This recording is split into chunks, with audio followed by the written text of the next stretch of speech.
He's fixed, I said? Yeah, he was neutered, he had 2 incisors removed, he came with Lyme's disease. They had shaved him because his fur was all matted, and he had ticks and fleas on him. And he was on 30 days of the medication. Okay. To get for the Lyme disease, and there was some bacterial parasite on him. And that took care of him, I assume.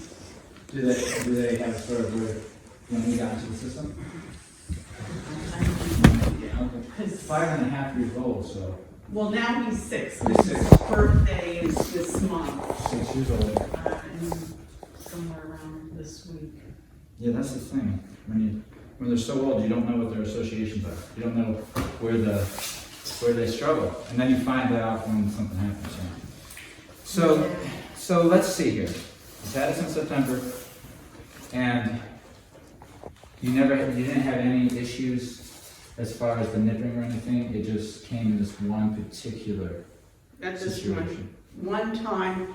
So he loves being in the car, in the back seat of the car, and he always wanted to go there, and I feel like that was his domain. Okay. That he felt. That was where he was comfortable. Yeah, and my husband put on the harness while he was laying down. Okay. And tried to clip it on the one. He got the harness over his head. He clipped it on the one side, and the side that Sulley was leaning against on the seat, my husband was trying to clip it that way, and Sulley was like, I don't want any of this. What did it look like when he did it?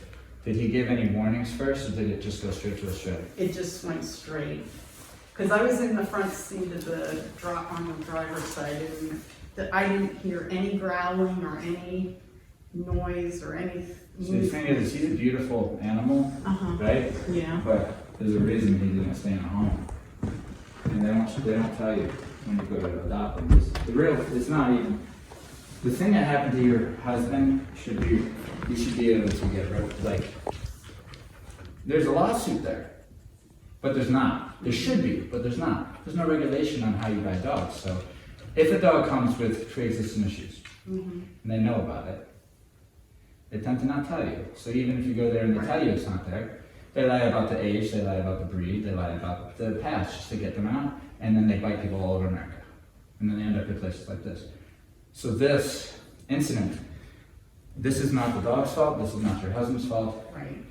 Somebody gave you a dog and you didn't know what you had. I agree with that. And that's not you didn't, then look what you do. You reach out to the best place you can find, next to you, closest to you. Which, kudos to you, so. Well, I'm gonna get you a seat real quick, because we're gonna be. I had gone, before the incident, I had signed up for private obedience classes for him, because he didn't know his name. He didn't know, should I take my mic? Okay, he didn't know his name. He doesn't know anything about peanut butter or toys or anything that other dogs normally do. I think he was totally neglected, and I agree with you that it's not his fault, and it's not my husband's fault. No, I don't think so. I think if they said, hey, this dog, if you knew everything about the dog's temperament, and you knew more about him, then you would have already known that situation wouldn't have been good. And the reason why a change has to be made, because in my profession, what I'm seeing is your story every day, multiple times sometimes, and I'm trying to figure out what's happening, and I focus on the dog, and I focus on the person for years, and I'm like, whose fault is it? The dog's or the person's? Like, what's going on? And then one day it hit me that people just don't know, because they're not big. If you were able to buy a dog and you said, I would like a dog, and they say, okay, what's your temperament and what are you looking for? And match you with a dog who has a similar temperament or a complementary temperament. Somebody who's looking for a dog who's in your category, if in your age bracket, for me, it wouldn't have been a shepherd of any sort, a mix of whatever he got. I think it said in the records, a collie and shepherd mix. Right. But I have no So anyhow, we have work to do, and this isn't like the end of the road for him. Well, that's good, because I was gonna euthanize if you See, can't help. this is what I mean here. This is what I mean, and And I I'm don't- using you as an example, and I hope you understand, because there needs to be a change. You're not at fault here, but what happens is the dog goes to you, something happens, right? And then the dog gets put down. Or they go to a place like this, but not everybody can afford this, and it's a lot cheaper to get the dog put down than just bit a kid in the face. You know what I mean? Right. And there's no temperament test like appropriate and placement that's working anywhere. Mm-hmm.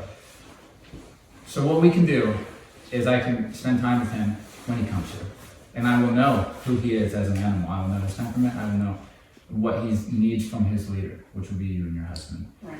And a lot of it's based off from, we have to clear up any confusion. Like you said, there's a lot of confusion, and that's going to end up being bites, right? He's going to get a very clear way to communicate with him. We'll have the 5 basic commands. They're the basic ones: sit, down, place when you put him on bed. Mm-hmm. Those are the stay commands. And then we have the recall, tight recall. Has to come straight to you no matter what, right? We need that to be tight. And then we have the heel, so he walks nicely. And that's just language, but the rest is teaching him how to live with humans and what his rules are and what's not okay. Right, he does not know. Yeah. And I feel really, because I have trained him to sit, and when we would drive out of our neighborhood, for the first 2 minutes, once he was in the car and we would be driving out, he would be barking constantly. And then once we were out of the neighborhood and onto a main road, he was calm again, and we taught him not to bark. Nice. And all we did was actually yell at him and say, no bark. And He got it. And he got it finally. And I mean, it took several times, but I think he just needs. He needs that helping hand. Yeah. He's 6, so we have to help him in a special But way. he's a smart 6. Yeah. It's not a dumb mix of breeds. He Yeah, he has potential. He doesn't seem very fearful right now. No, but I understand. Sully? Especially when he feels very confident in his place, which is the back. Yeah. There you go. There you go. Good boy. All right. You don't want your treat? Okay, there you go. He's you. Yeah, because of it, probably the new place. Yeah, he's beautiful. very scared. And the other thing that we used to take him on walks in the mornings, and we have a dog, a mastiff up the street, who isn't leashed, and he wanders. And I've talked to the owner several times that it scares him. And we got into a big fight one day because he promised that it would never happen. Just for 1 hour, I asked. Yeah. And, between 7 and 8 a.m., and the guy said, no problem. And so the next morning I was like, oh, finally I'll have some relaxation. And sure enough, the dog came running towards us. And You need to get some mace. I just let the owner have it. I had never been that angry at anyone. I just lost it. You need to get some pepper spray. It really, okay, I will. It's not, you have to, it's a dog. You gotta protect yourself and your dog. Yep. I mean, I'm scared, much less. Part of the puzzle for him, there's one part of the puzzle. We have so much to go through teaching him, but eventually he's going to know that you can deal with anything that comes up to us. You got it, and you'll have to show him from time to time. In one of those situations, we'll show you the tools. Yeah, there I are know. things you can have I on know you, how to do that. so you can say any dogs come up on you to leave, and they usually will. But it's scary. It When is. they're out of control, barking like that, and you're like, am I gonna get bit? Is he gonna get into a fight? And where did it start though? It's not the dog's fault again. It's the owner's Really fault. wasn't. Right. At that point, because come on, you've told him. I've He's told aware him of the this to happen a situation. dozen times. Doesn't care. That's how dogs lose their lives. They get hit by cars. They get into dog fights. They bite a person. They get put down. It's like, so people need to run tighter ships with aggressive dogs, with any dog really. Just run a tighter ship so you can have control over it. Yeah. And I think a lot of people are afraid to try to control their dogs. I think not necessarily afraid to get bit, but they're afraid that it's wrong in the modern day to like punish your dog or something. And I'm like, well, that gets your dog. What happens if you don't punish your dog for running off your property? The car will. Right. What we need to know our clients understand about coming here, just so you know, is that we live in, it's my job to live in what I call reality, okay? And what I'm talking about is nature. Mm-hmm. It is natural for me, if I lived with him right now, and he's mine, and then there's something on the ground that I don't want him to touch, maybe it's food, and I'm starving and he's starving, and he goes to touch it, one of us, and I go to touch it, one of us is gonna get it, right? Is going to be able to eat that, but not both of us. Uh-huh. And how is he gonna keep the other one from taking the food? He's gonna bite him, they're gonna fight. This has to be the way that we think of our dogs, that they bite when they disagree. If we don't bite them for biting us, they bite us. So, like, put it this way, if this guy tried to bite me and it ended badly for him, he probably won't try to bite me again. Mm-hmm. Right? That makes sense. I hope. Okay? That's part of the puzzle. Part of the puzzle is saying no, because I said so and you respect me. The other part is trust, where he understands that you're looking out for his best interest and that you love him. That part, you need both. But you can't have just love, because then the dog falls apart. There's no leader. Right. They try to be dogs. Boundaries. They just try to be dogs, and that's it in the human world. And the thing is, they're not domesticated properly because nobody held them accountable for rules that they know. Hey, you know you're not supposed to do this. That's what happens now. There's a time and a place, right? Now, with a guy like this, you need to have that relationship. It's all about the relationship. So what I need you to understand is that we're going to get him to respect what you say. That's almost more important than him trusting you, because he trusts you to a degree. But he needs to know that when you say it's okay, it's okay. And when you say no, it's no.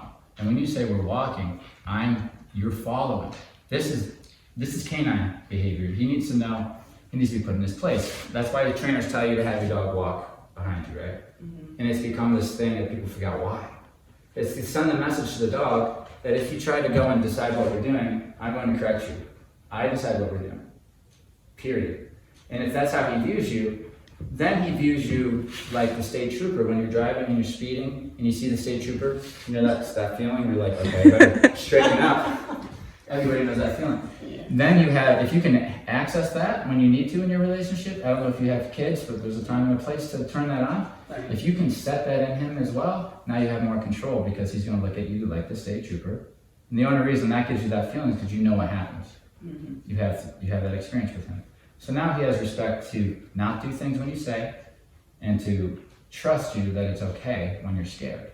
That's important. And I'll show you how to get this from him, how to have those conversations, because you can literally have a conversation with him to let him know these things. You really can, like, get him really hungry and throw a piece of steak on the ground and let's talk about it. Don't touch it. Don't touch it even when I'm way over there and you're closer to it. These types of things, which you can't do with him right now because somebody will get bit, right? Probably. Or he just will. He growls a lot too. People he doesn't know, like when he's sitting in the car and you would come up to the outside of the car and approach the window, he will start growling. And I don't know whether he's trying to protect me. Well, yeah, it's the pack. So you guys are a pack. Well, to you, I don't know how you're thinking about it because you're a human, but if you're a dog, he's thinking, this is how he's thinking. Pack. Me, you, him, your husband, we're a pack. The rest is the outside world. And my disposition as an animal, this is his disposition, I see everything as a threat first until proven otherwise. Other dogs, like different breeds, different temperaments, a lab, they'll see everything as play first. A new stranger is a new opportunity to play, so they see new things as exciting and inviting. And then another different temperament, like more like myself and this guy, is you're a threat until proven otherwise. So he sees it and he says, I think that's a threat. That's how I feel about it. Growl. Here's where this is a problem. In a pack, there is a leader, okay? The leader decides how we deal with situations and how we divvy up resources, food, water, shelter, spaces to lay, all this stuff. If he doesn't feel like there's a leader, he will step in and try to lead the situation. He's not meant to lead, I can tell you already. Not meant to. He's a middle of the road guy. He's not all the way on the bottom, but he's nowhere near the top. Right. And if he tries to lead, he's going to be bad at it with poor judgment, and he's going to be stressed out, and that means he's going to overreact. It means he's going to bite your husband when all he had to do was walk away and growl or something, and keep growling. Insecure dog trying to lead equals biting dog. So, what do? We say, this is the part that's going to make you think that can't be right because it's going to go against you, possibly, maybe not, I could be wrong. If you're more of a nurtured side person, which women usually are, but not all, it's temperament based, not just sex based, but generally women have more nurture, men have more, Right. you better respect me kind of thing.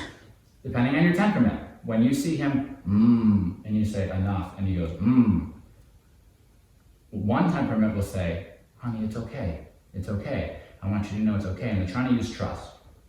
Nurture. It's okay. Everything's going to be okay. And what you're telling the dog, because of the English language canine barrier, whenever you tell a dog it's okay, or you pet your dog, you're saying whatever you're doing right now and however you're feeling right now is appropriate. So you're saying, keep growling, keep growling, keep growling. And that's a common misconception. The dog reads it as keep growling, keep growling. Yes. You're reading it as everything's going to be okay, but he can't think past or future. He's thinking right now you're telling me I'm doing the right thing. Right, I understand. So what has to happen is knock it off. Right. Firm him if needed, put him behind the situation, sit there and watch, and if you open your mouth, this is what happens. Certain temperaments can do that. If he ended up with a different person randomly from that shelter who had the temperament to do that, he would strike once and never again. Because they would say, I'm not coming from a place of coddle. I'm coming from a place where if you strike me, animal to animal, I strike you, and I strike you worse. Don't do it again. And now the dog thinks differently and doesn't react to situations. He lets you react, which is your reward for earning that privilege as a leader. I get to decide how we deal with this person. I get to decide how we deal with that food. As soon as he accepts that, and that's the way he sees you back, now the growling and everything goes away. You have control over it. See that noise is spooking him? Yeah, he gets Right? spooked. So the leader would say no to that. He would not say it was okay, he would actually correct it. That, when you're afraid, relax. Don't panic. I correct panic like a dog does. Another dog who is his pack member, if something serious is happening and he starts panicking, he gets corrected. Because he's going to get them killed. So it's counterintuitive to what the average owner, how the average owner deals with a dog, and therefore it increases the bad behaviors. He'll keep getting worse, actually. History tells me that if he lives with you, or this is just how it is for now, without any intervention from a professional, he keeps getting worse. Because we're not seeing him through the right perspective. Right, I understand. He's a canine first, right? So, if you can get your mind there with him, you'll be fine. Okay. If you don't want to do that, then it's rehome time, because you will bite again. Well, he does trust me, and I understand what you're saying. I've looked at your YouTubes, and You've heard it. it's like you were saying with children. I know my own kids need boundaries. I can tell you no. By the way, I'm just finishing my spiel for the camera. Well, but I can tell you that you know what I'm talking about. I just don't know how. Right. That's and my that's okay. problem. That's why I'm here. And that's why I'm willing to pay, because I love this guy and I want the best for him. I just don't know how to take care of him and show him the right path, like you were saying. And we can help your situation. We can help him and you, because you see where I'm coming from. Yeah. And it works for them because it's their world. It's their world, really. They're less stressed if they live in a more primal way of being. You know, very simple life. A lot of street dogs are less stressed. Homeless dogs with homeless people are less stressed because, first of all, the exposure's there from a young age. They see it all. Yeah. I think what goes wrong with a dog, like, I don't know his past, and I'll get to know him more. But what we see oftentimes isn't abuse, neglect. Yes. Yes, he is. Neglect is abuse. He's not abused. Let's say physical abuse. Most people He's think. not that way. He's neglected. Yes, neglected, and what's really neglected, he's obviously being fed well now and everything, he's good. I don't know if it was that type of neglect, but there's another type of neglect. You could feel his spine. I think he was locked up, possibly, and missed out on a lot of experiences. However, the I lockup agree with looked. you. And then he became older than he should have been, and he had lacked all these introductions to things. I agree with you. And now it's popped out to the real world, and I don't get it. So scared. Right. So you need somebody who has this ability, like myself, who will put the work into him, who can read him really well, and essentially kind of see what he's thinking, and help him through these experiences. And it's quite a journey that we'll document on So you can help him. Oh yeah. Yes. But here's what we do, just so you know. I'm going to strive to make him the best version of himself. Okay, that's what I can do. I'm not going to try to make him something he's not. So I find out what he is exactly, and I inform you through all these. When he comes here, we make videos like this, so you can see on him. It'll be directed towards everybody, but and sometimes directed just towards you. What I see, I need to be in order for him to succeed, and so you'll see that. But as far as the commands go, that stuff's, it takes a little bit getting used to it, but once you get used to it, it's easy. That part's not the main focus. The main focus is learning how to read him and understand him a little bit better, so you know what he needs. Basically, your education is going to come through his journey through the videos, and then at the go home, probably have a couple actual sessions, at least 2, where it's you working with us, with him through all the commands, but also how to use them. And we'll probably go on an outing or 2 together, so you can see how it's done. But the videos are thorough, as you know, so it's like, it's going to be a small world we're going to give him at first. That's what makes it nice, is we get to start over when he's done. He'll have his skills, and he'll have his coping skills that when he leaves here. He'll feel better, hopefully, when he leaves here. I'm hoping that I get him feeling more confident about the world by the time he comes home to you. And understanding it on his own, like he went to school and had this, I have to take 6 years and be like, maybe you haven't learned anything since you were like 1. It's possible. Right. It's possible. Right. How long has he been in the shelter? Because you don't learn about the world in the shelter. You're institutionalized. Before that, were you locked in a trailer or a house? He doesn't know. He hears the air turn on and it's panic. So this is what I will help him through. And it takes time. So that's why we do a lot of videos, because you have to live with us for a while. Probably like a month, I would think, or maybe a little bit more. But so I can get him out through, my training is through experiences. So I can get him to a place where he's afraid of something and work him through it, make progress, and go home. And then do it again. And then until he's not afraid of normal stuff. That's what we can do. We can raise his tolerance and stuff. And then, of course, on top of all that, give you control over him. And I hate to say this, no, I'm going to say this because it's true. We'll have a massive amount of control over him when he has a collar on. That's just what this gives us. Because it gives us the way to give him a physical punisher and that he understands. That's the thing. He knows it's you, and he knows he's wise to. It's his behavior that caused it, so there's no panic. That's the beauty of this program. When you correct him, he won't panic. You don't want that. What's going on? A complete understanding of what's going on. The dog just learns to relax. That's our key ingredient into the association of the e-collar stem. When he feels that here, when he's trained here, it means your handler's doing that. I did that to you because I don't like something you did. Or the other way you'll feel that is if I ask you to do something like come and you don't, I'll give you a mild correction. But if you ignore me again, then you're gonna get a big one, because I need you to know this. When I say come or you hear that beep, you drop it, whatever you're doing. And you know what? We can get that, because it's just about a dog's association. They're not as emotional as we are. They go off from whatever happened yesterday is gonna happen tomorrow. Right? So if he hears that beep and he knows that means to come to me and he decides to ignore me and he gets a big correction, all that's going to happen is next time he hears the beep, I better get to him quicker.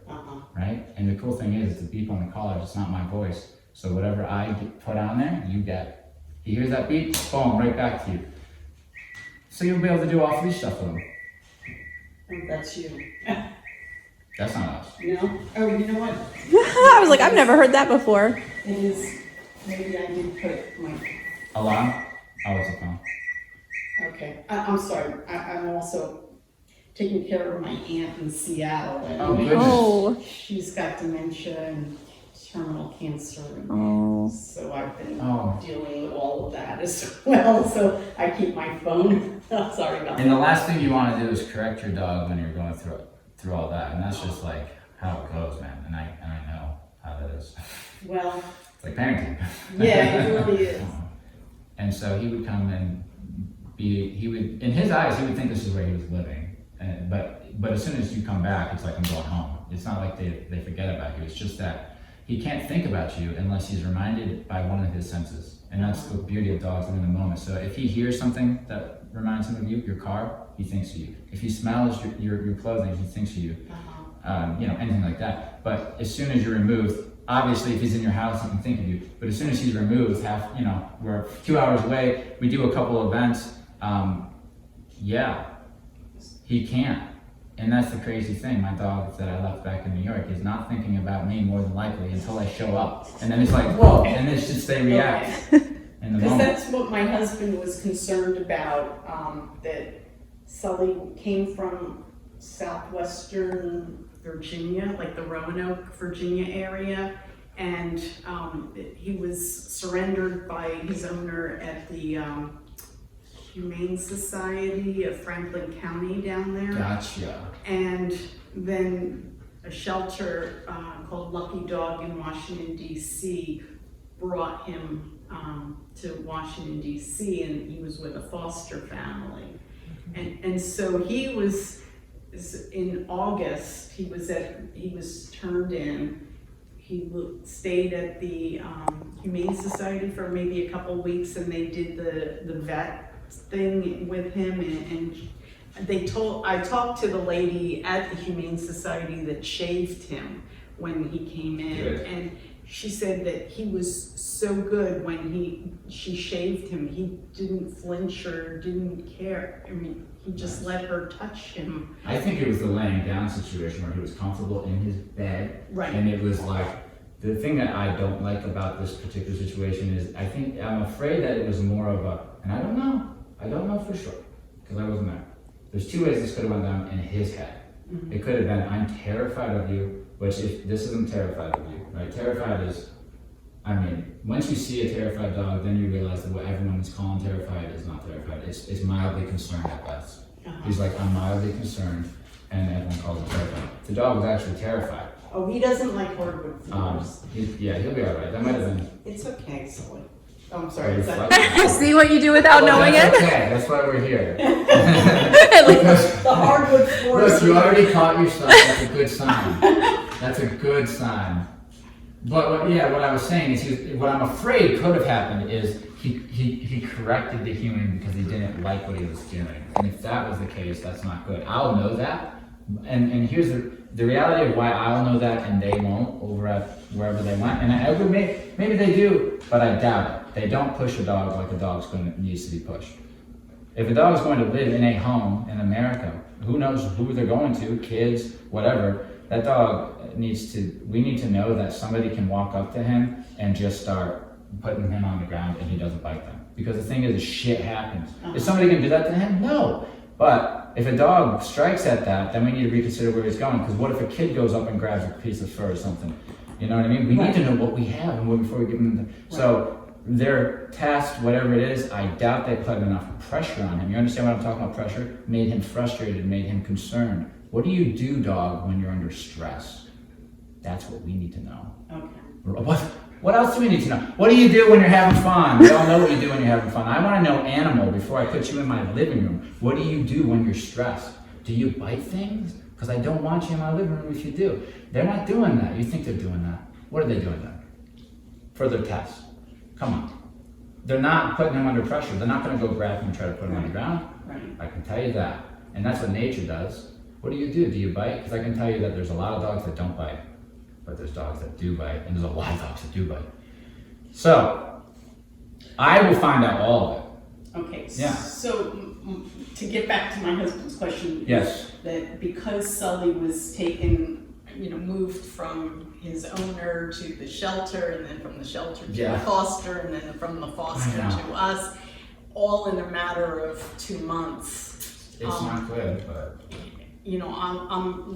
my husband was saying, well, is he going to be more fearful that he's going to you now for a month or a month and a half? The beauty of and then he'll have to come back to us again. Yes, but we're hoping that it's not ideal that he's bouncing around. I agree, because stability is what he needs. Right. Right? And that's what you did the best you could do.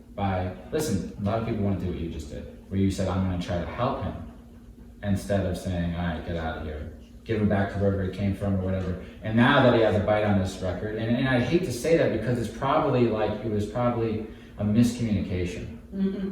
That's probably what it was, right? I'm hoping that's what it was.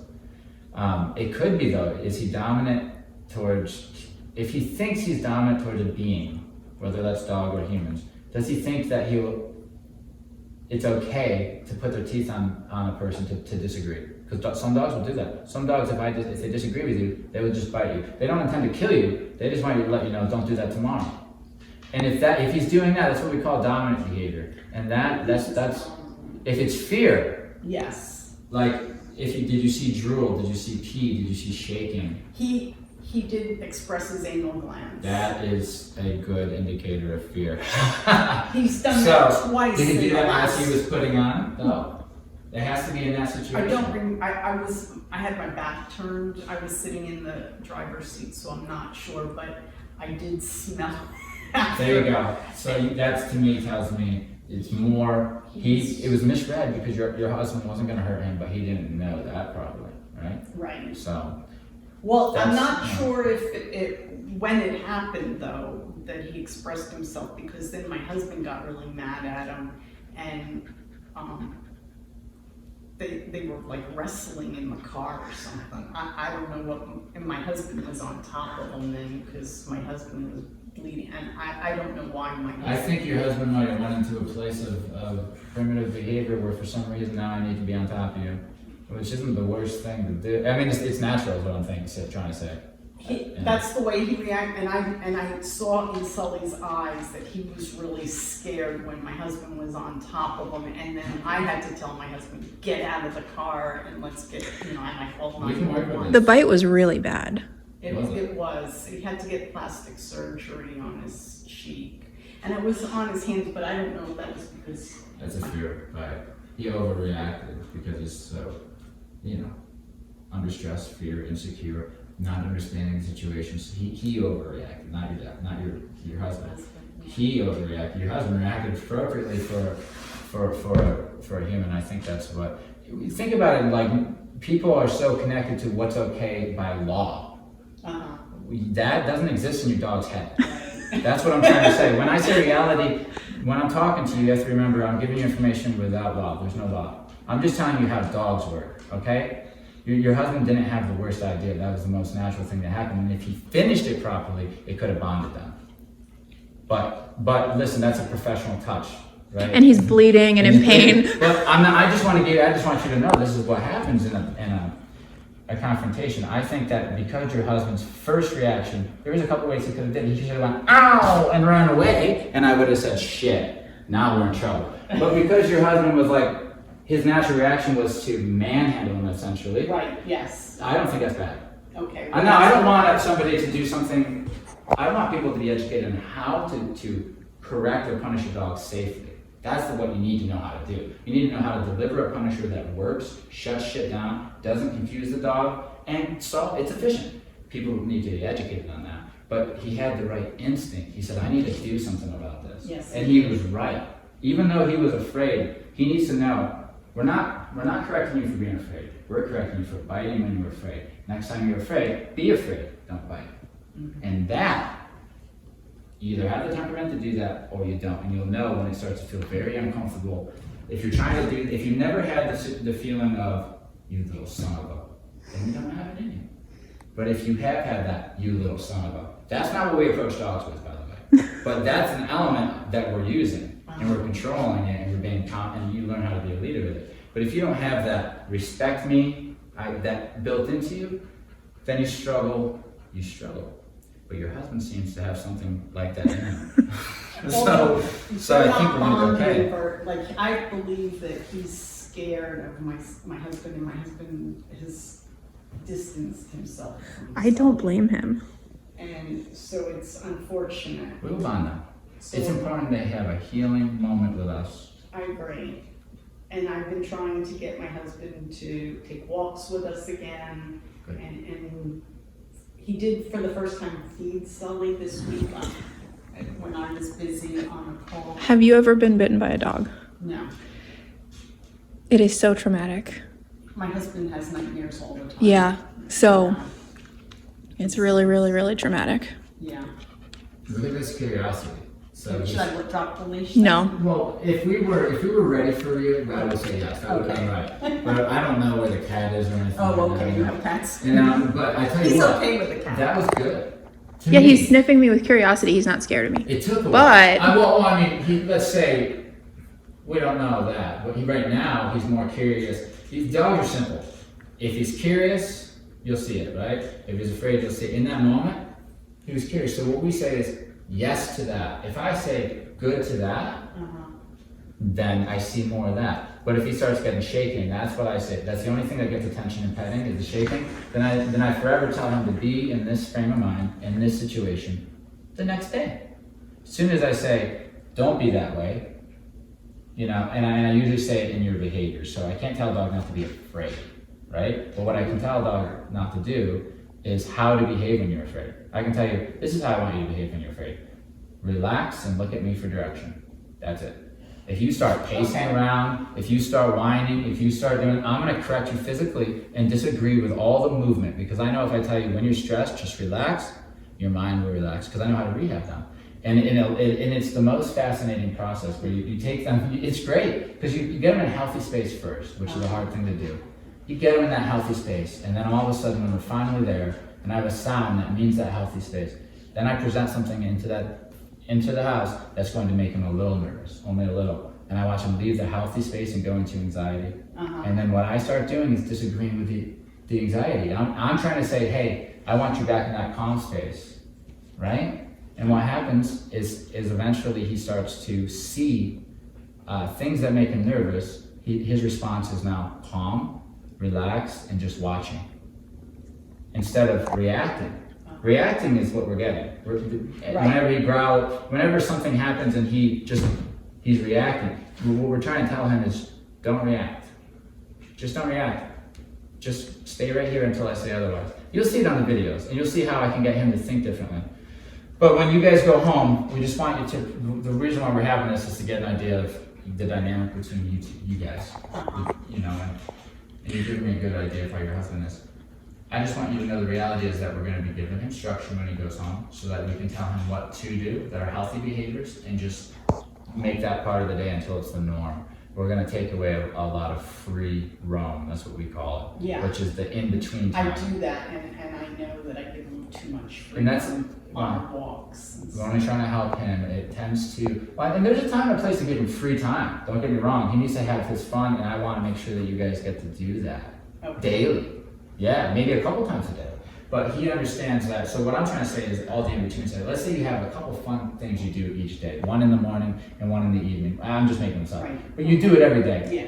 What I want to see from him is when he's done with this one, while he's waiting for the next beat in his day to do something, he needs to be laying down and practically relaxing, sleeping, or something, doing nothing.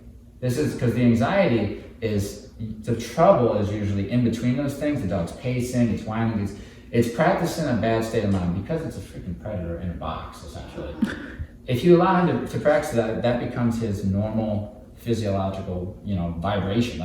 I live here. This is where I am 12 hours a day. What I want to tell him is no, 12 hours a day, you're this. And then you create you mess with the temperament. You get a dog calmer, you get a dog more relaxed. And all we're doing is saying no to just don't get off the bed. Not until I tell you to. I'm practicing leadership, I'm keeping you calm, and I'm teaching you patience. I'm doing everything to make you a good dog just by saying don't get off the bed and don't complain about it. Until I say, that's it. And if you can do that without any moral, if you're not bumping into any moral, here's the real one though. If he goes to get off, can you correct him physically to tell him to stay on like somebody would get a speeding ticket? Why? Well, we can't give him a speeding ticket because his intellect isn't there. Right. It has to be physical. It's the only thing that's going to work. The less intellectual an animal is, the more primitive they are. If you want him to not get off that bed, he needs to have a physical consequence that tells him it's not worth getting off the bed, and therefore he will not. That's how science works. If you get caught speeding, you get a ticket that's hefty. You have to go do that stupid thing in the court that sucks. then you dry I it don't better. know about that. Oh, you're so. I Goody two shoes. look. It's been over a decade for me. Yes, I knew it. I was calling it. I was going to eventually get there. She's like, I just trust that. Because I'm too scared to She follows the rule. trouble. Listen, your dog's not a good at two shoes. He's going to push the boundaries. And this is why your husband's going to play a pivotal role too, because it takes both Right. people in the house. Right. And if he's more comfortable, and you're both there, whoever's more comfortable in dealing with that aspect, given the punisher, can be the one to do it. You know, you can. I mean, we do that with our child. I mean, sometimes it's like, Dad, you know, it's like too much, and I have to come and step in, and then I have to deal with it. Somebody has to. Right. Somebody has to, and that's going to clean up. And he's only The funny 21 months old. I'm like, take him. He's going to end up being a more secure dog, a more confident dog, and less stressed. I promise. You know, that's what That's you're what going to he see. really needs. Just he just has to. He has to accept. He'll do it for us first. He has to accept that I listen to you no matter what, and I don't make my own decisions anymore. Once he's accepted that, he is a better dog. That's what he has to accept. And then, you know, that he doesn't have to stay like that forever. Once he accepts it, we can slowly lift up the structure and use it as we need it, right? You can always tighten up if you need like groundation. No, now you're gonna be on place all day tomorrow. It works. It works. You have a way to, you'll have a system that actually you can tighten up the ship and give your dog a consequence, and it will actually improve his behavior. You actually will improve his behavior. And the time his behavior will slip is when you guys start slipping. But that's parenting. Isn't it? It's annoying. Yes. You have to always do it. But I think he's older. I think if you put a year into this, like just being this way with him, the way that I'm encouraged, it's a way of thinking. Right. You know, that's what it is really. And I think once you get there and you start seeing him that way, you start seeing the progress, I don't think you're going back. I think that you and him will progress together. And honestly, even just with the commands alone, you're going to be able to avoid bites just by being able to move him around without touching the leash, telling him to sit and all that stuff. You need to hear the good stuff, but we really will. I would like to use that drive to work and build up his confidence. Oh, he needs. And take that approach with sensitivity. I pride myself in being able to be sensitive when I need to. There's dogs in here that I have to be firm with, but they're, you know what I see. If you look at our videos, there's dogs that come in that are very different than him, that are super confident, super assertive, super dominant, and ready to tell me what's up. That dog is dealt with differently, right? This guy's a sensitive guy. Yeah, he is. So if I went cracking on him, it wouldn't do well. He is so sensitive. When he thinks he has done something wrong, he will sulk and just put his head down and go into a corner, and he just is so upset at himself. And it breaks my heart because he didn't do anything. Oh, one time we were sitting on the sofa at night watching television, just my husband and I relaxing, and my husband had fallen asleep on the sofa, and I came into the room and my husband jumped up because he heard me come in, and he goes, okay, I'm going to go upstairs and get ready for bed now. But because he jumped, Sulley thought he had done something wrong, that the dog had done something wrong, and he just cowered away from my husband and went into another room, and it wasn't he didn't. No, but I know what you're talking about. Was that after the bite or before? It was after the bite. It was just a couple weeks ago. But I mean, and one time, like in the very beginning when we got him, and we didn't know how to feed him, and like we had used the dry dog food that the shelter had recommended. Then it didn't agree with his stomach, and he was getting diarrhea, and he knew, and he didn't like going out in the dark. He does not go outside after sunset, and he had diarrhea, and so he did it in the house, and he felt so terrible, and you could just tell how awful he felt, and it breaks my heart that, you know, he knows what's right and wrong in those, you know, with housebreaking. Oh, yeah. So that's the kind of, you know, he always blames himself. Well, he's very sensitive. I think that once we get clear communication, because I think that's what a lot of it comes down to, is he's not sure exactly what sound. You got to think of it very it's not abstract, it's simple. If I make tone of voice means a lot, right? So if you're good at communicating with a dog, you're gonna use different tones of voice. That's why we sound funny when we communicate. When I'm talking to them like this, it's because it also lets them know that I'm safe right now. But if I go, well, and I'm using this deeper tone, and when I punish, but I also, that's kind of just how I stretch. And yesterday we got into a scuff. He's gonna have some PTSD. It's all about like noises and sounds and smells, whatever. It's association. Last time I heard that guy make a pitch like this, it wasn't good. Or move like this in my peripheral, it wasn't good. So he can't even help but to move and to feel the way he did.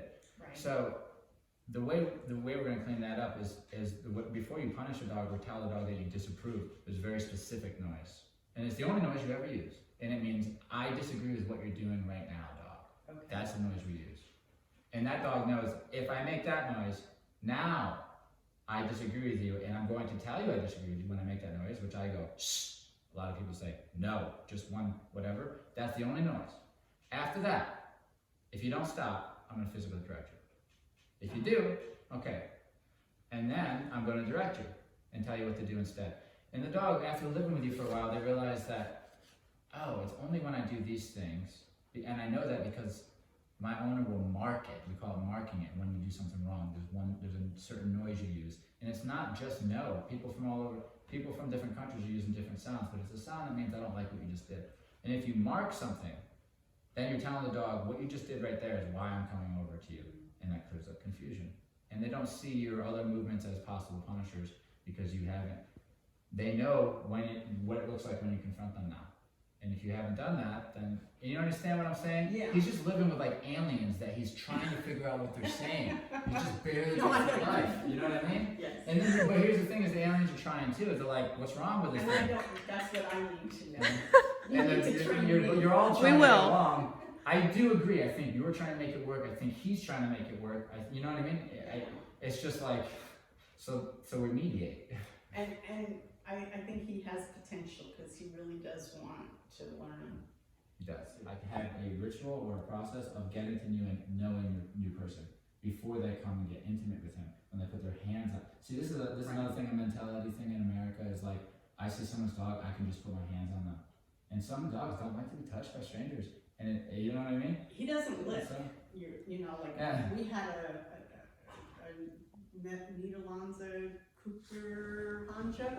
I don't know, it's a new breed that came You'd have out to ask Gabby. like 4 years ago. And our prior dog only lived to be 6 years old because she had a spinal tumor that ruptured this time last year. But she looked exactly very similar, except she was red and white all over. oh, they're beautiful. She would lick us all over, and he will never lick us. He's only licked me in the 4 or 5 months. He's licked me maybe 3 or 4 times. I bet he licks you a little bit more once we're done with this. Unless you don't like the licking. No, I do, but I thought that was unusual that he never licks anybody. Well, I'll tell you what, a lot of these things, I just because I'm just taking a stab. I don't know him yet because I haven't handled him or anything. But that's a sign of a dog who believes that they're above you, I think. Oh, really? Yeah, you'll lick him.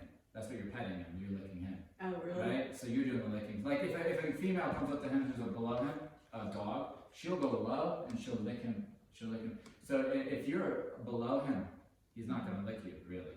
You know what I mean? It's a submissive thing. It's a begging thing. It's like they're trying to come up politely and like ask you for something. This you'll see if you're the state trooper as well. There'll be a lot more that want you to just rub against you a little bit. They want to make sure we're on good terms. They'll lick your fingers more.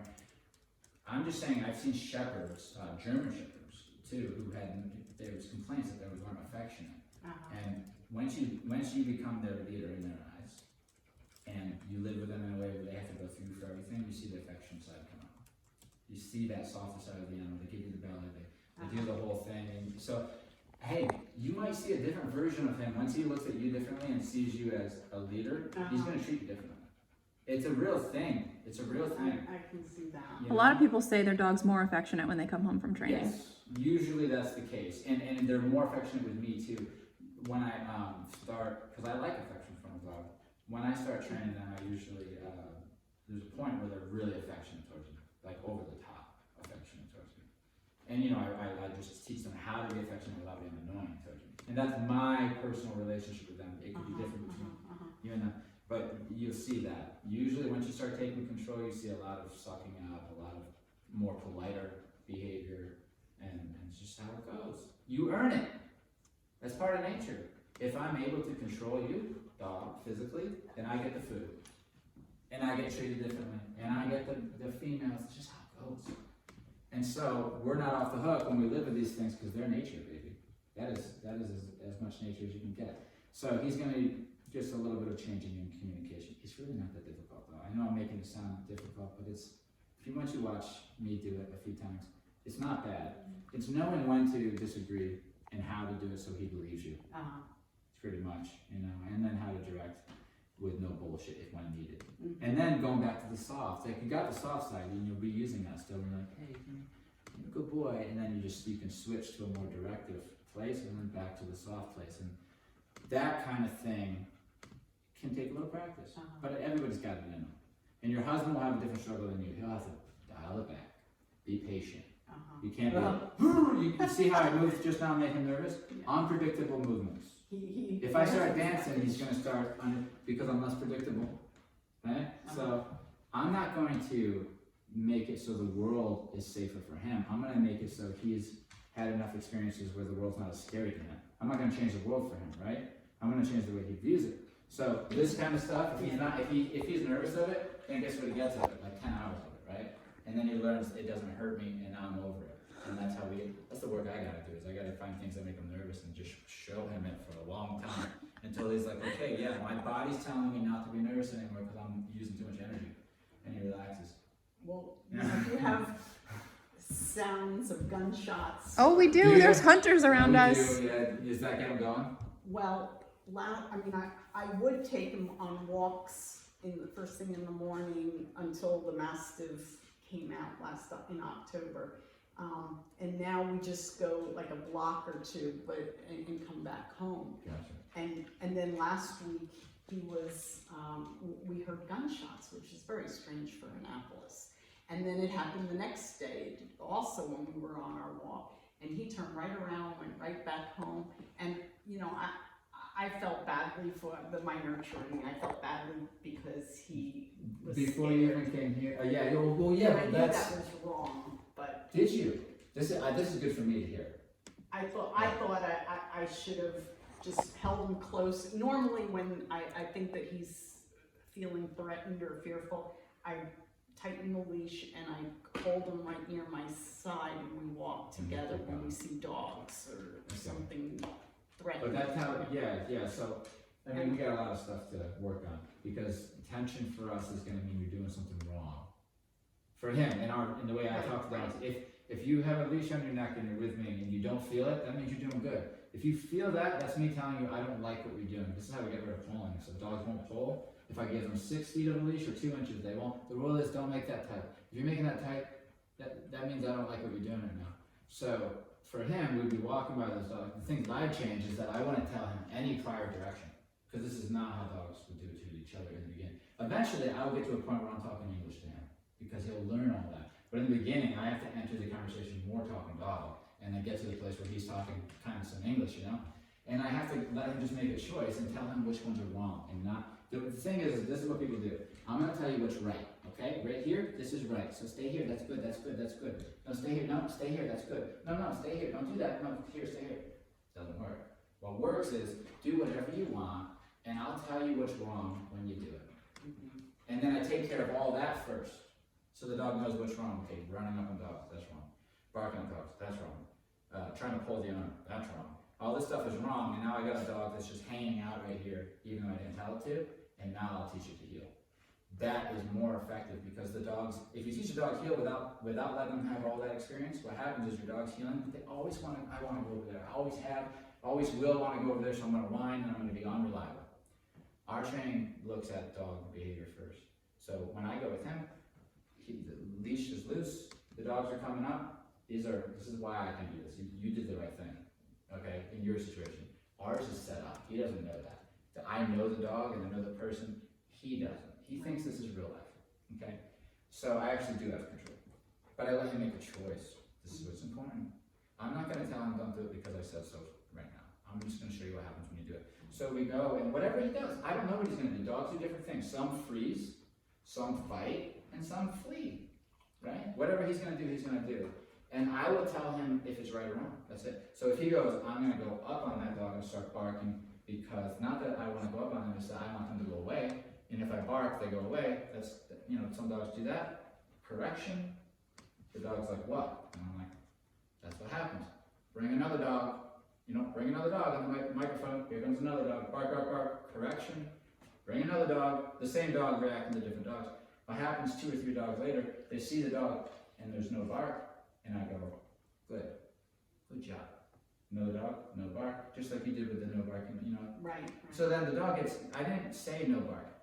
I said no to barking for a physical correction. And then I said good to the lack of barking. And I did that a handful of times, and now the dog knows, with me, this is what I expect. So we have that conversation clear with when dogs go by. So this is the way I deal with that. If he's flighty though, I deal with him differently, because he's not gonna do that. He's gonna go home. Yeah, right. So what we do is we play a game of recall. When you hear beep, you got a 1 Mississippi, and if you haven't started coming to me, e-collar pressure turns on low. Okay, a little like mild warning. Okay, then I'm gonna beep again, and if you don't start coming to me within a 1 Mississippi, then it's gonna be Is heavy. it like a collar? Yeah, you'll feel it. So I can go get one now. Yeah, go get it. Like invisible fence? Yes. Yeah. Except it goes from numbers that your dog doesn't feel at all, and it slowly goes into the numbers that your dog feels. So what I'm trying to say is you can control whether or not your dog is getting a punishment, or if your dog's just getting a little tap on the shoulder, that's a reminder. And I'm gonna have you feel it, not your dog, right? Because he's not gonna get it unless there's a process involved. I take it very seriously how the dog feels, how they get to know this thing. So you want to put those 2 prongs on the fatty muscles of your thumb, because it's a muscle stimulator. It's not electricity, it's gonna feel tingly. It can actually go in the water and all that. But the reason why it works is because it can get uncomfortable, but there's no physical damage. Okay. We have an invisible fence. We don't use it. You should be good with this, because you can set boundaries with this. I know what you're talking about. So I'm going to let you feel. So basically it's at 0, and I'm going to turn it on and slowly down. Trust me, it's mild. It goes up to from 0 to 100. So imagine how mild. You can't feel the difference between 9 and 10. Maybe like 10 and 20 you can feel the difference. But we don't go up by 1. It's on a spectrum. So you're just scrolling with this thing here. You're going all the way from. The reason I'm not getting too close to you, I guess, is because of I'm trying to respect the COVID thing, I suppose. But this dial just can go all the way to 100, right? Or all the way to 0. So when you hold it, you just got you're like, am I going to get a heavy one, a light one? And you get to tell him, that's the beauty of it. It's not like every time you click it, it's going to suck. You get to control whether he's barely feeling something or if he's feeling mild or whatever. So go ahead and put it on your thumb so I can show you. You're going to love this thing. This thing's, So here's a 0 here's a 1, and I'll go up. And you just tell me when you start to feel it, okay? And here's the thing. He's not going to be afraid of that if this is done right. See, this is the thing. He's going to want to put that on. Yeah, right? If it's done right. Okay, here we go. That's so true. Yeah, because it's going to mean freedom. Because he'll understand it's like getting in the car. It's fun, but you can't speed it. So, there's rules. And that's why you're getting corrections. Okay, so it's not going to hurt. Just put it on there firmly, I promise. Okay. Okay, here we go. So you're at 2, it's already on. I'm just scrolling up slightly, and you're going to feel a very light tingle eventually, and you're going to tell me when you feel it. I'm going to stop. It's at a 10 now. I mean, this is people feel between 10 and 20. Yeah, I feel so that. that's what you said you felt it. That's a 12. Yeah, I can. Well, Hank doesn't feel a little more. Oh, okay. You just gotta get off the hook. It's scary. I need you. It's okay. Okay, you know what? This is what I like about you. You have never had a speeding ticket. Well, when I was younger, I did, but You did have one. Okay. But that makes me feel better. You broke the rules once, but I do remember getting pulled over, and the guy was surprised that I was driving a Toyota Celica. He was like, "Oh, female driving this kind of car," and I got really indignant. Oh, and then he's like, "You know what? I'm going to let you off." Yeah. But you know what? That guy deserved it, right? Maybe he was impressed. Maybe. Maybe he was like, oh. I don't know. But I don't like to, I would always get overly punished when I was young. And so Oh. that's why I'm Yeah. scared of when I do something wrong. Wow. So, Somebody raised you right. no, No, it's I'm not just kidding. good to be this fearful. Really. No, I agree. I think that there's a balance for sure, and that's the responsibility of the parents to teach the kids, because eventually those kids are going to be parents, and you can't go. Right. You see the harms of both. You see the harms of going too far, Yeah. what it does to a poor kid, and into adulthood, and then you see when you go too soft on a kid and what that creates. You Right. know? Those entitled kids that kill themselves. You know, it's like Right. by doing too many drugs or something. I don't know. Yeah. You gotta have that. Listen, it ain't easy. I ain't saying I'm perfect, but I know what I'm striving for. I've seen it. I've seen good parenting. Nobody's perfect. Yeah, I've seen good parenting. Luckily, I think you have to see it. Yes. You have to see like, oh, that's what a good dad does. Yeah, yeah. You know? Okay, so here we go. We're not gonna be that way to Sulley. We're gonna be fair to Sulley. Uh-huh. That's important. Right. I Fair, agree. but not flimsy with our rules. Like sometimes they exist, sometimes they don't. We're not gonna have a lot of rules. We're gonna have core rules that keep our relationship functioning properly. And if he breaks them, there's consequences, and that's gonna keep him in line. And you know what's gonna happen? He's not gonna break the rules often. Uh-huh. If we do this right, we're not using this all the time. In the beginning, you have to do it because you got to go home and show him the boundaries. Right. But if you stay consistent, he stops messing with the boundaries. He just stops. He's a good dog. It really is. And this program is designed for good dogs to want to be good dogs. You know what I mean? It's not the gun to the head, do it or else. You know what I mean? Although, like I said, when push comes to shove, we have that. Mhm. We can do that. And I think it's important for a dog to know that we can do that. I can make you do it. He has to know. Otherwise, he's gonna fuck with you and you don't have time because there's a car coming, there's a dog coming, and he's not listening. But the way that we do it isn't the way that I'm making it sound. I'm not looking the dog in the eye and saying, no, no, no. I'm doing it through experiences. Mhm. Where I say, hey, I want you to come to me, and I sneakily put something that you really want way over there, and you know, now you're in the process of going after that thing, and I recall why you're doing it. What are you gonna do? Uh-huh. Are you gonna drop what you're doing and go to your owners, or are you gonna go try to do what you think is fun? This is the kind of training your dog is gonna get, and he's gonna learn. When I'm put in that situation again, it's best to go back to the hammer, because that's what saves him. Uh-huh. That's what we need. We need him to know that kind of stuff. So he's not just gonna get these reps where it's like, come, sit, good, cookie, come. It's gonna be here. You learn some of that. Now there's this thing that you want over there, or this thing that you're afraid of, because we gotta proof it both ways. Right. You're afraid of it. You're gonna go that way, but I'm asking you to come back to me. What are you gonna do? This is what he needs to survive, to thrive, to become less stressed. Yeah, Is it making sense to you, or am I? yeah, no, I agree. So he'll get that, but we're gonna get you and your husband working together, I think. I think the first, when you go home, we'll have it so you guys are a team if you want. It's up to you guys, of course. But I think both of you being there on those walks in the beginning is gonna be important to help each other. Yeah.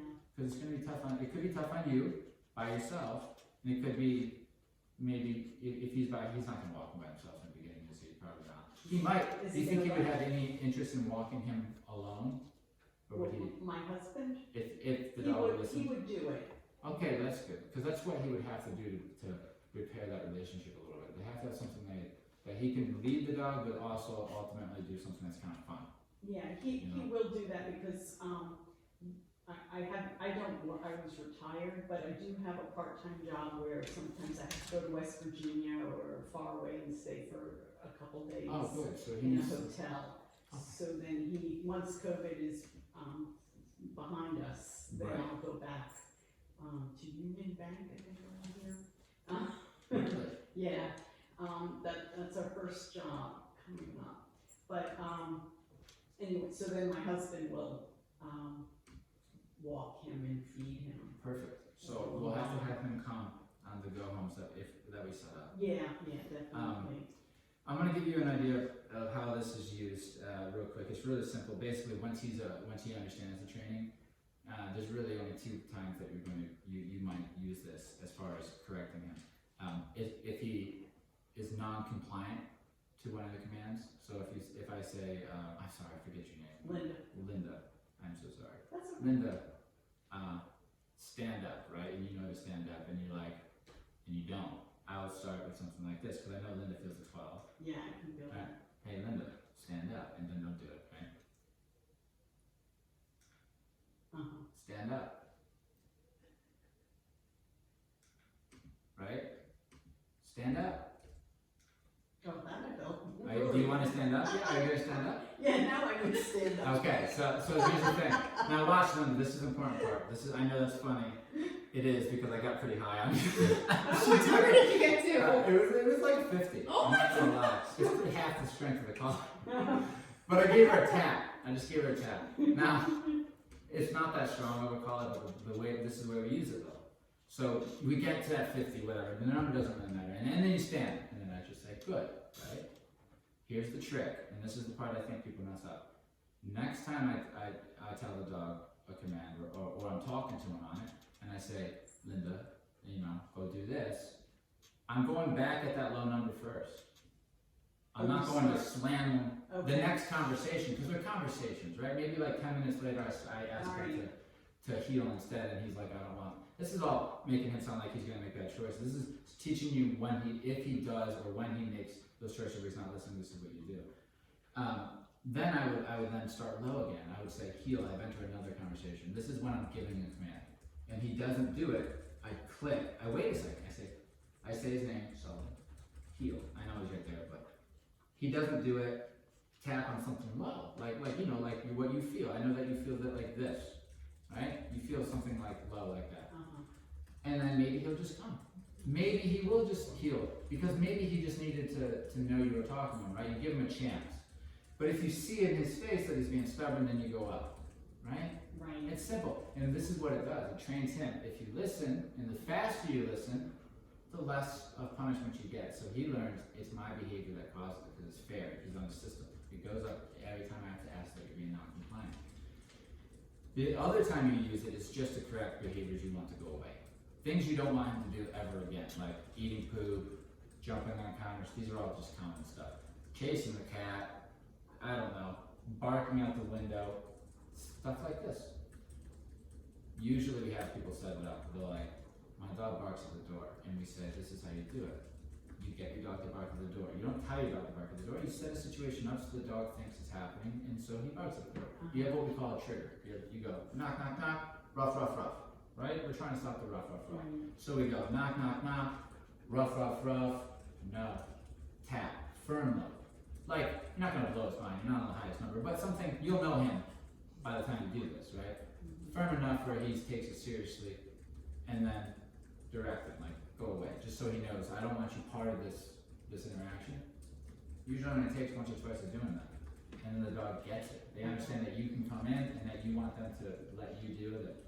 And you wouldn't believe what that does for your dynamic relationship, just that kind of stuff. So that's the kind of stuff that we'd send you home doing. Okay. And then within a couple of weeks of being home, living with him the way we live with him, all of a sudden you're noticing you're not correcting as much. You're noticing he's doing things the way you like it to, because he knows what's expected of him. He knows there are consequences are there. And now you're living this routine that you're both enjoying. He's enjoying it, you're enjoying it, and everything just keeps getting better. And then you'll have to message us, because you'll want to eventually know, like, he's doing really good.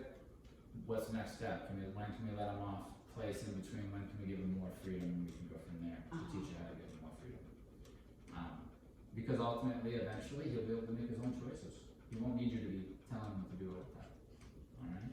You look at the good choices he's making here. I mean, it's great. Nobody's putting pressure on him. Right. You know, like Julia said, there isn't a bunch of stuff in the. When I say pressure, I mean like, I'm gonna pet you, like I'm putting my hand in his face, or come over here. Or anything in the environment that makes him nervous. You know, there's nothing happening. Direct eye contact at his level. But still, Right. this is a wonderful. We see plenty of dogs that come in that can't handle Way this worse. stuff. Right. They start becoming whiny and fidgety. This is a wonderful thing. This was nice. Yes. Yeah. So I think I gave you the worst case scenario today. Just so you know, I'm not holding that on him when he comes here. I'm not thinking you bite people and stuff like that. I'm not treating him like that. I treat him how he is how he's treating me. Right. Okay, so there's a potential that this guy is a freaking angel who just made a little boo-boo and was scared. It's possible that's all that's there. But I wanted to prepare you so that you understood, this is how we get dogs under control. To be, you know, like when we got him, like the first week, we took him to the vet to make sure everything was okay with him. And he expresses anal glands there Yeah, as well. okay. So he has a tendency to do that. That's okay. So I just want, he's very fearful. He's not gonna get punished for anything like that here. That's not what happens here. So I just wanna let you know that. I had to give you, so I want, now that we're done with that, basically, I had to give you the scare. I had to let you know, I had to use all the big words, the punishments, and give you the lines to see how you reacted. Because the truth is like it's not all bad. Like this training's really actually fun to do. You know what I mean? For the most part. Enjoys learning. I think he's really gonna enjoy himself. But there's gonna be Really moments will. where he's gonna get those, like, for example, the kid has to learn that the stove's hot. You can tell him all you want, right? But the kid's eventually only going to stop touching the stove once he does it and burn himself. That's the style of training. He's going to learn on his own. He'll get his own corrections for breaking very fundamental rules. And I think that's what's going to be what he's missing. And then once I have him held together where I can actually lead him through the world, we're going to go out into the world. We're going to go out and teach him about the world. And that's fun. It's a process. I'm going to take my time with him and document it so everybody can watch it. But that's what he needs. And then teach you how to do it. And I think we got ourselves a guy who's going to, it's probably going to be good for you because if you have the time, he's going to need you. He's going to need you. He's going to need you for a little while, but I think we can get him to the point where he's living a life that you're both happy with, that he's not struggling with at all. And it's this, and hopefully the way that he feels about you, he can feel about your husband too. I think that's possible. I hope so. I absolutely. worry about it. It's all about it's all about up to the humans if they want to make the change. Because dogs have shown me it's never the dog that we can't help. Just so you know. Okay. Yeah, it's never this guy. Because the thing is, the humans are responsible for providing all the outcomes. The world's not going to punish your dog for you like they will your kid. Eventually, your kid will go to jail for bad decisions. It's not going to happen to him. So he'll keep doing these things, even the fear of running away. The thing is, he needs to listen, but he can't pull the leash. That's the rule. Foundation is if you make that tight, I disagree, I don't like it, this is what happens. So when you're afraid, he's eventually going to get to this point, and it's this beautiful moment where he's like, I'm afraid, but there's one rule that I'm not supposed to break. I'm not supposed to pull this guy. And out of respect for him, I'm not going to go anywhere. You know what that allows? That allows him to see that that thing you're afraid of doesn't hurt you over and over again until I change the way you believe. Now you don't believe. Now you believe it doesn't hurt you, which means you don't see any running away and things like this, right? So that's what it needs, is somebody to help hold his hand a little bit. And we can do that. I'm not going to touch him today or anything. As cute as he is, and he is a good looking guy. He's just scared of your heart. I feel like he wants to lay down, but he won't because it's hardwood. Yeah, it's like he's getting tired of standing. But No, he always stands. well, Really? In the car, coming up here for an hour and a half, he stood the whole time. which means we're not going to ask him to do anything today. Okay, well, he doesn't know the word down. Gotcha. I've trained him how to sit, and we started on place. Oh, good for you. And he, you know, I started working with him, like, to bond in the very beginning. The obedience trainer told me to just take the leash and put it on my foot and give him like 2 feet. Do you trust me to hang on to it real quick? He wanted to say hi, and I didn't want to deny him. And Yes, I see. And so he stays with me, and I totally ignore him for a half an hour. nice. Like every couple of days, so that we bonded in the very beginning. That's a wonderful thing. And so my husband never did that, Mm. but that's what I keep Mhm. trying to reinforce, that it worked with us. You gotta live with With him. me. I mean, you gotta be with him. Yeah, and he does talk to me. When my daughter and I were walking him one day and she had his leash, he kept on trying to grab my hand with his mouth, and he wanted me to hold the leash, is what he was telling me. And once I took the leash from my daughter's hand, he was fine again, and then he would walk with us. And maybe that's the superiority that he feels. I don't know. We definitely need to give him a clearer way to. But basically, we're gonna have a way to communicate with him that's clear. And also, I mean, part of it is like the mentality is if he needs something, his needs are already, the way I live with him, his needs are always taken care of, so he never has to ask me for anything. He always has his food and water when he needs it, potty breaks when they need it, because we run this place like a kennel, right? Right. Well, it's our home, so it's less like a kennel, more like a, I don't know, like a hippie farm with dogs or something. It's not like institutional feeling, right? Would you believe there's 6 dogs underneath you? Yeah, there's a pack, there are current Buy pack, it. it's a farm over here. But he won't have anything to worry about Uh-huh. as far as that goes. And so if he comes to then ask me for something, if it's impolite, then he'll get corrected. Because that's how dogs do to each other. As the leader, you don't, until we hit a certain point in our relationship. Now no. they'll sit. This See, is now good, they'll this lay is fine. down. He That's does what he Josh's wants to. touch. No, No, because it's it's the on carpet. the carpet. It's the the carpet. carpet, it's not the hardwood. It's the carpet, but I wanted to see what he was going to do because he was coming closer. But I don't think maybe he wasn't coming to say hi to me. He's coming to check out that carpet. Let me see how nice that carpet is. He definitely will only step on the carpet or towels or something like that. He hates the hardwood. Is that a good boy? I'm just playing right now. Solid.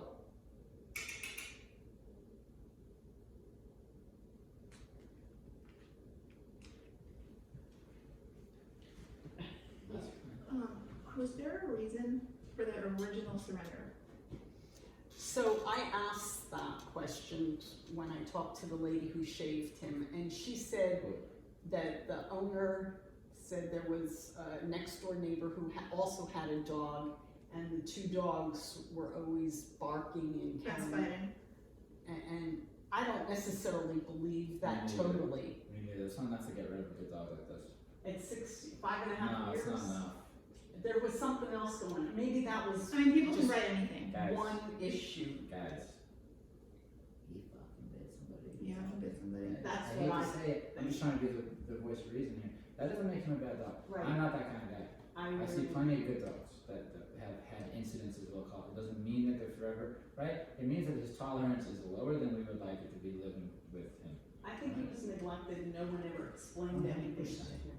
And I think that is going on way more than we see. And I'm telling you, I think, Heartbreaking. you know, people that do it, that live with the dogs, they don't give them walks, they don't give them experiences, they keep them in they're on the couch and in the living room, this is their world, and they go bonkers whenever they see anything from the outside world. Sometimes those dogs end up in shelter, actually a lot of times they can. And then they end up in homes where people are expecting a normal dog who Right. already understands, you know, for a 6-year-old dog, you think, but we can help this guy. I think, And it's a very special thing we're doing here, you know. And at the same time, we're trying to educate.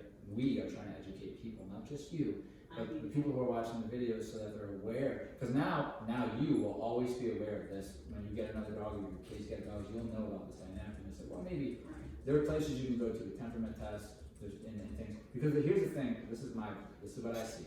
You're gonna fall in love with whatever two things gets tossed into your hands and that you click with first, right? So if he didn't exist on this planet, they gave you a different one and you bonded with him, but he wasn't a biter, and the same thing, you would have been great. But the thing is, you're gonna bond, of course you're gonna bond with him. Why else do you get a dog? You get a dog to bond with him. So you bond with him and then you're like, crap, you're a biter.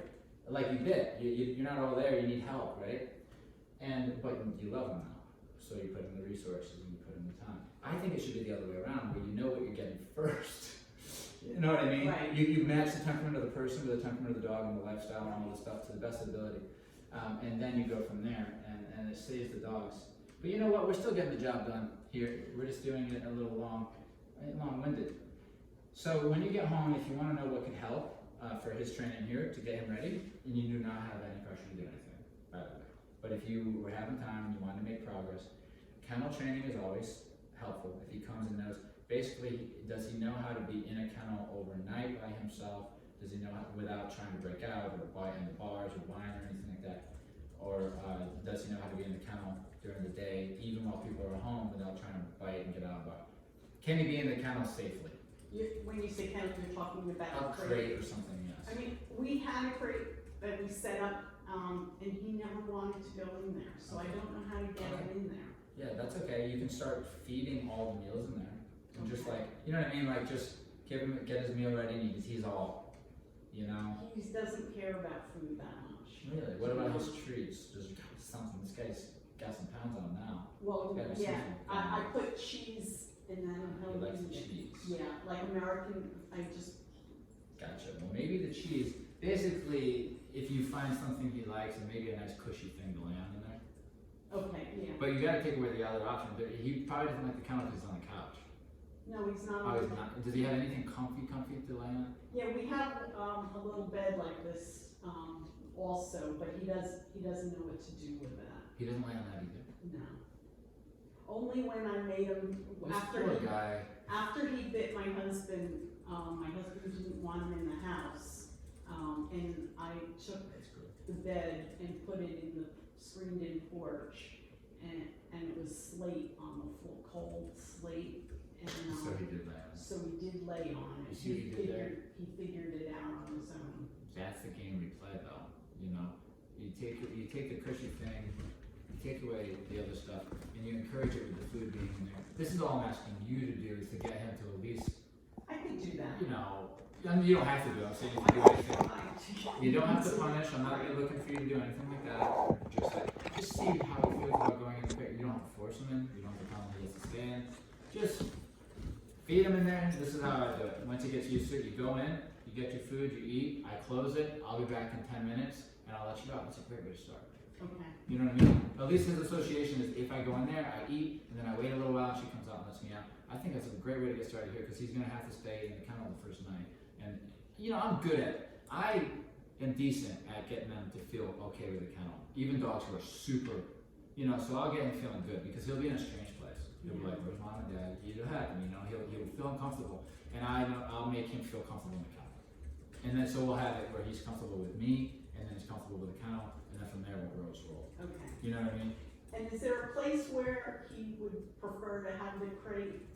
Because sometimes. Well, you can basically, Here it likes maybe, to be- like the no-nos would be like, you don't want it right up on the door or something. You usually want it someplace like where it would feel like a den where they could, I mean, would it relax. be okay by a window? yeah, it would be fine. Okay, because You'll be fine. someplace I read or referred to kind of where it's like quiet. I mean, that's what that he would probably prefer that, and a lot of dogs would. If you had a kind of a quieter area in the house that you could put it in that's a little dimmer lit, you know, he might like that. It's like a den, you know what I mean? Our dogs here, he just stays with the whole pack. They all stay together, and they're all right next to each other. They have the little crates right next to each other, and they're in their rows, and they all are with each other always, unless they're out with us, right? And they do their socials together. So we'll see anything with other dogs. I mean, he probably doesn't have any issues with other dogs, but if he does have issues with other dogs, we'll see him because he'll be in some socials, you know, 3-4 times a day socials, and socials are good because he has to mix with dogs he doesn't know. And that's why I take him to the park every afternoon because I want him to socialize We'll with get him. other animals. We'll show him how to do it. It's hard to do it with a stranger dog because we don't know if they got their dog under control or not. Is the dog going to be disrespectful? In our lawn, the way we do it is there's just rules, so nobody's allowed to be bullying anyone. Nobody's allowed to hump anybody. Nobody's allowed to try to be dominant. Just have fun. Like if you don't want to play, just chill. If you want to play, play. But there's certain things. So he will be left alone. He won't be bullied, but he can't do bullying, right? And I don't know. I'm just saying. You know, I'm not assuming he would. But these, you know, so we're out there with them. It's not a free for all. I mean, they have fun, they play, they do their thing, but it's safe and it's regulated and it's based off of social rules. There's certain things you can't do, and one of them is, you know, these are the things you can't do. And so he'll learn all that too. On top of that, not that he needs, you know, he doesn't need to necessarily be socializing on a leash. I wouldn't recommend that with stranger dogs. That usually goes bad because if the dog's throwing bad signs or being disrespectful, he can't get away on the leash. Don't be surprised if he gets a younger dog or something like that, you know?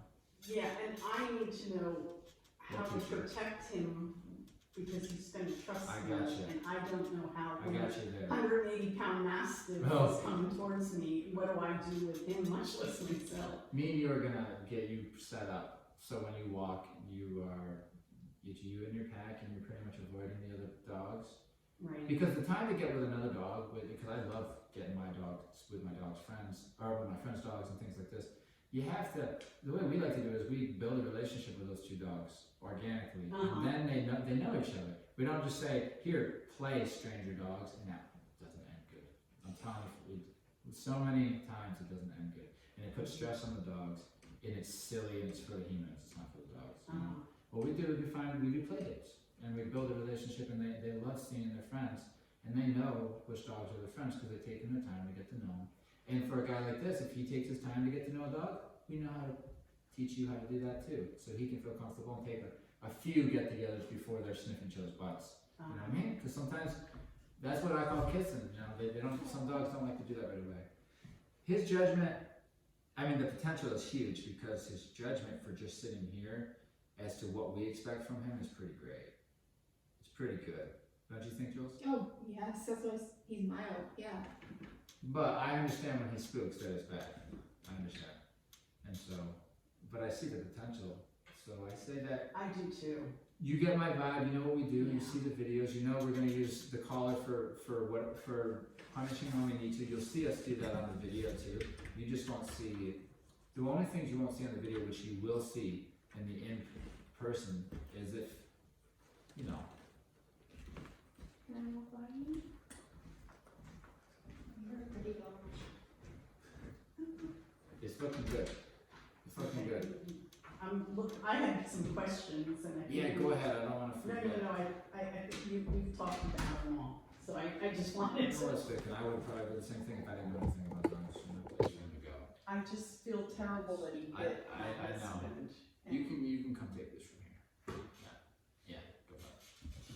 Because Well, your husband is on board with the training. Yeah. Okay. Oh, this is good. No, this dog is this Well, guy's got potential. What's your husband's name? Dave. I'm on your side, man. I don't think he's ready to be put down. And I'll let you guys know as I get to know him. I like to think that it was a situational thing where the elements were just right and it happened. I don't think necessarily this guy is a malicious animal. You know what I'm saying? Morning I woke up and I thought to myself, well, I'm gonna know Sulley's fate one way or the other. Yeah. And that's how Do I- not put this dog down. Don't put him down yet. At least let me work him because he doesn't. My vibe is that yeah. I'm have a good talking vibe. to animal control. No, They're no. saying, you know, They're gonna tell you, any place is gonna tell you to put a dog down because, if it bites, because what we do is hard to find. And when I called the obedience trainer that I had used, she told me that, once the dog is damaged, you can't help the dog anymore. And, you know, and I've heard all these horrible things. No. And so I thought, well, this is my day of reckoning. No. I don't want to put him down because I see the potential he has and I love him. Yet I don't want him to hurt the neighborhood kids across the street from me either, or myself or my husband. Listen to this right here. If you can control him, let's just pretend that you can. And when I say control, all I mean is he does what you say now. Right? If you can do that, and this is the harder part probably. This is probably the harder part. And then you can also somewhat control the outside world. Somewhat, and you can, believe me, you can walk a certain way, you can talk to people a certain way, you know? Somewhat control the outside world, now we have maximum recipe for success. It's all about situations we don't want to get him in. We know this, if he's uncomfortable to a certain degree, he's going to strike. We know that, right? Right. What I'm going to do is hopefully get him to the point where the tolerance is high. It's higher. It still might be lower than a lab who never would bite, and I'll tell you where he lands, but I'm gonna get his tolerance raised, so if there is a little boo-boo, he has enough tolerance to not strike. He knows that's off limits. That puts us up for success, but then your job is to keep him out of those situations. Right. And we can, and the commands, have him control it from come, sit, stay, hey you, don't touch him right now, that's your job. That's it. And that's not just with this, let me tell you something about a biting dog. A biting dog is a normal dog. Labs, who I love labs, one of my favorite breeds. Less normal predator you've ever seen in your life. We've genetically modified them to be less like a predator, right? Real predators. Back in the day when you got a dog 200 years ago, you were getting a thing that big. You know what I mean? You just need to know how to deal with it. I don't think, I haven't worked with him, but unless he comes back out to be this, you know, really bad case that's doing it from a place of dominance and all this stuff, I see the problem being clear communication and you knowing where his boundaries are and you sticking up for him and knowing how to live with him and being confident and how to do so because you know what works. And then he lives his life. Whatever boundaries he has, I will let you know. I Okay. promise you. I will tell you straight what I think his limitations are. And that's what I'll find. That's what I'm going to look for. With him. And I'm going to develop a life living with him with me where he's happy and I'm happy.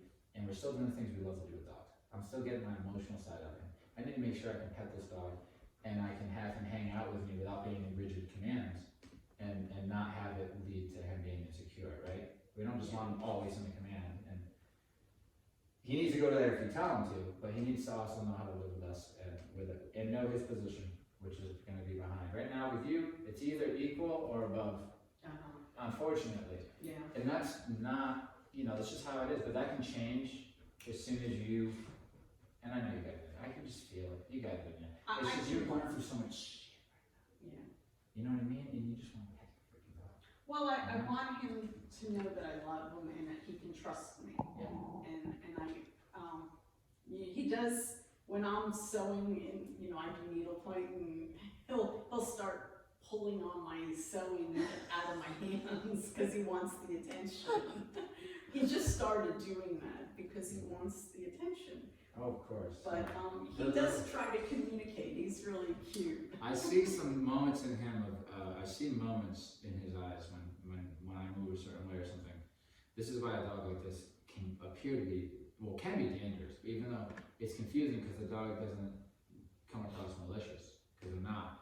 It's just that a little unsure of what's happening, and you can see it in the face, and there's slight tension, and that is just they're unsure. I wouldn't necessarily use the word afraid there, because nervous, maybe a little stress, but for me, when I say afraid, you're gonna see tail tuck, shivering, drooling. You know what I mean? That's my terminology for that, because I have to read them subtly. So for me, what I see is concern. That can turn, if pressure keeps coming on him, to terrify. But I see a lot of little moments of concern, just there, just barely there, and I can see how that can turn. And he looks that way at my husband. I can see it, and I also see that concern. I see him knowing that he has a gun right here, that he has a weapon. Yeah. The dog has learned He that does biting works. He does. His mouth moves. Yeah, these are signs, right? But he also knows that biting will get the situation to stop. You know what I mean? If biting is successful, then it becomes a tool. So even though he's a good dog, he might also have a tool in him. That's just a thing that I can do to get a situation to go my way. We don't want, and I hope, but maybe I've already seen a couple signs that maybe he already knows that it's a tool. It's not just something that happens that I didn't control. I actually thought about it first. That's what I'm trying to get down to. I will never know unless I'll know when I'm working with him. This is the big thing that we don't know yet. Does he know he's biting, or is he startling into it? And I'm going to take a strong guess that he's done both. That he startled a bit, but I think that he had, I'm going to bite and bite, and that's bad. I think you're right. And what needs to happen, and this is the thing, is he needs to get his little butt kicked next time he does that to him properly and submit it. And then he doesn't do it to him anymore. But the thing is, that means he has to bite you.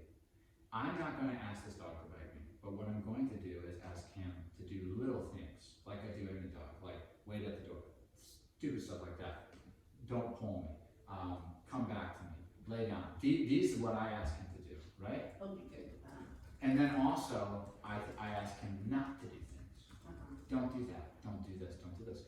Now, if the dog doesn't get punished unless the dog says, then he gets punished.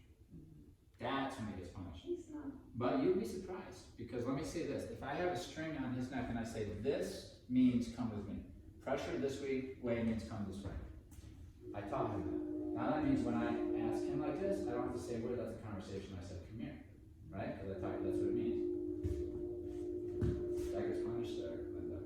Because you know what that is? Yeah, he might do And I'm gonna tell you, I know he's gonna do it. Yeah. You're talking to one of the best in the country. I already know. That all gets put in his And place. he will try to bite the leash once That in a right while. there gets shut down, and he does never bite me. Never. Okay. Never. Because I tell him, you think about using your teeth in my presence on my leash or anything like that, let me show you the worst thing that can happen to you here. That's always on the table if you fuck with that. Don't ever think about putting these on anything of mine or me. And all it was is, I taught you that this means I want you to come near. And the dog says, I don't want to listen to you. And I said, that gets punished. This gets punishment with it. The dog saying, I don't want to. The dog doesn't do it like this, I want to. The dog does it like this, or does it like this. You can't help him unless you say no to those things. And saying no to those things leads to him striking, which leads to him getting pinned, which leads to him never biting again. Okay. Right? Right. Not me, he won't. And you know who else he won't bite? Anybody in my family. That's how you do it. There's no magic pill. Ask Susan along. You ever watch Dog Whisperer? Why do you think he's always putting them on the side? It wasn't for fun. I can tell you that. Because it's a ritual. It's go and get animated. See, we got ourselves a biter. So, Yeah. live safe. Okay? Yeah, maybe he's nervous. Maybe he's stressed. But he's coping with that by biting at a human, which is, he's bad. It's as bad as it gets. That's how dogs die. So, we're ready. When you talk to your husband, before you sign up, we haven't signed up. We're not going to do that until you guys think, yeah, we want to take control. We want to take control. After you take control, you get all the benefits. You get everything. And without all of the worries of a possible casualty, because you know you'll have this shit figured out with him. You know, listen. If you don't make the mental shift, he will bite somebody again. That's my prediction. It's less about the physical. It's a see, when he reads you, he's not listening to words. He's listening to what I'm listening to, which is your energy. Your you know, how dangerous are you to me? How much of a threat are you to me? If we were to go at it right now, I feel pretty confident, right? He needs to know that you're dangerous. Only when you need to be. You can be. And then you have control over it. Does that make sense? Yeah. Honestly, on a fundamental level, don't we all know that? Yeah. We already know it. You see? See, he doesn't know about me. You see? That wasn't terrible. I'll even. Oh, I don't like scratching. You're okay. That's Oh, not these- the only word about the floor. Go bug. Maybe if you crouch down. Come on, Sulley. Come on. We gotta go home. Come on. We gotta go home. So the thing is that it's uncomfortable while you're on the carpet, and then it's more comfortable when you're like the leash.